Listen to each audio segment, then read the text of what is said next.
घर में उनका परम भक्त। महाकाल के गर्भगृह में मोदी होंगे ध्यान मग्न। महाकाल के आगे होगी मोदी की तपस्या।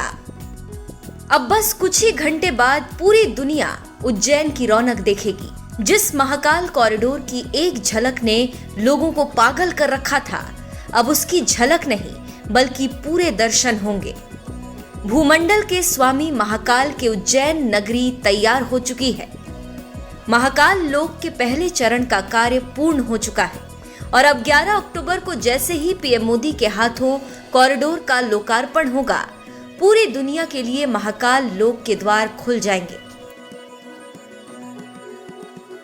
काशी विश्वनाथ कॉरिडोर शिव भक्त पीएम मोदी का ही ड्रीम प्रोजेक्ट था, जिसे बीते साल ही हकीकत का रूप दिया गया।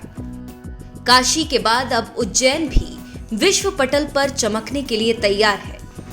इसे आप भगवान शिव के प्रति पीएम मोदी की भक्ति कहें या फिर आघात प्रेम।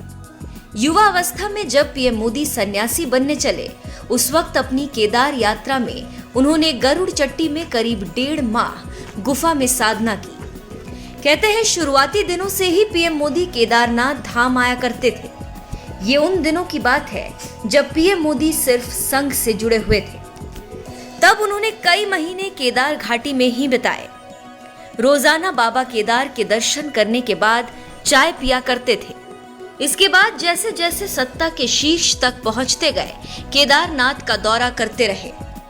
2013 की प्राकृतिक आपदा आपको जरूर याद होगी। केदार घाटी में 9 साल पहले अचानक से बादल फटा और फिर उसके बाद हिमालय के जलजले ने पूरे हिंदुस्तान को हिला कर रख दिया। मानो आसमानी आफत सब कुछ निगलने को तैयार थी। जो कुछ भी रास्ते में आया सब खत्म हो गया। दुर्गम पहाड़ियों पर बाबा केदारनाथ के आगे सब कुछ नष्ट हो गया। इस त्रासदी में पूरी तरह से बर्बाद हो चुकी केदार घाटी को पुनः जीवित करने के लिए पीएम मोदी ने मदद की भी पेशकश की, लेकिन प्रदेश सरकार ने कुछ खास दिलचस्पी नहीं दिखाई। और जब बतौर प्रधानमंत्री पीएम मोदी केदारनाथ आए, तो केदार घाटी की पुरानी रौनक फिर से वापस आ गई। केदारनाथ धाम हो या फिर काशी, दुनिया ने यहाँ पीएम मोदी की शिव भक्ति देखी है। गुफा में उन्हें तपस्या करते हुए देखा है, गर्भगृह में विधिवत पूजा करते हुए देखा है और अब एक बार फिर महाकाल के लोक में पीएम मोदी ध्यान मग्न होंगे। भूमंडल के स्वामी की धरती पर तपस्या करेंगे। जी हां, 32 घंटे बाद पीएम मोदी महाकाल की गर्भगृह में तपस्या में लीन नजर आएंगे। दरअसल 11 अक्टूबर को शाम करीब 5:30 पर प्रधानमंत्री नरेंद्र मोदी भगवान महाकाल की पूजा अर्चना के लिए मंदिर के गर्भगृह में पहुंचेंगे। यहाँ पहली बार पीएम मोदी गर्भगृह में ध्यान मग्न होकर कुछ देर बैठेंगे। अभी तक प्रधानमंत्री जिन देवालयों में गए, उन्होंने ध्यान लगाकर प्रार्थना की है।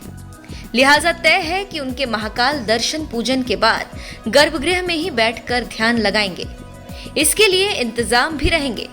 प्रधानमंत्री गर्भगृह से पूजन के बाद मंदिर परिसर के बाहर आकर श्री महाकालेश्वर मंदिर के मुख्य शिखर के सामने श्री ओमकारेश्वर मंदिर के सामने भी दर्शन कर घूमने की पूरी संभावना है।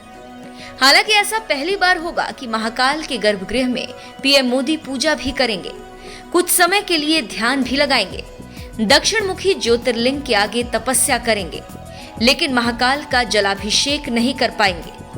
अब इसे आप पीएम मोदी की मजबूरी ही समझिए कि महाकाल के गर्भगृह में वो जल तक नहीं चढ़ा पाएंगे।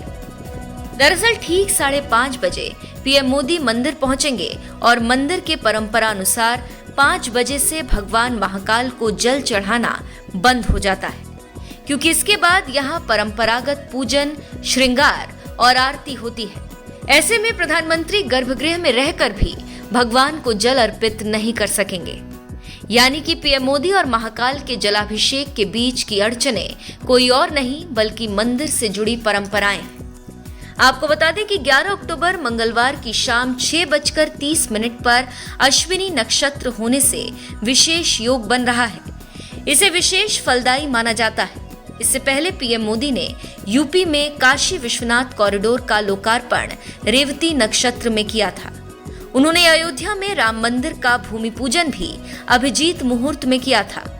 मुहूर्त की शुभता कहती है 11 अक्टूबर को कार्तिक कृष्ण द्वितीया है।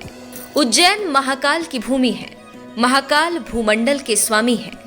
मंगल भूमि पुत्र हैं। इस कारण मंगल और महाकाल का विशेष संबंध है। पीएम मोदी की राशि भी वृश्चिक है, जिसका स्वामी मंगल है। इसीलिए मंगलवार को मंगल होने जा रहा है। महाकाल, मोदी और मंगलवार का खास कनेक्शन तो आप समझ गए होंगे। अब बस लोकार्पण की शुभ घड़ी का इंतजार है, जिसके बाद से महाकाल लोक पूरी दुनिया के लिए खुल जाएगा। ऐसे में आप भी बोलिए जय महाकाल।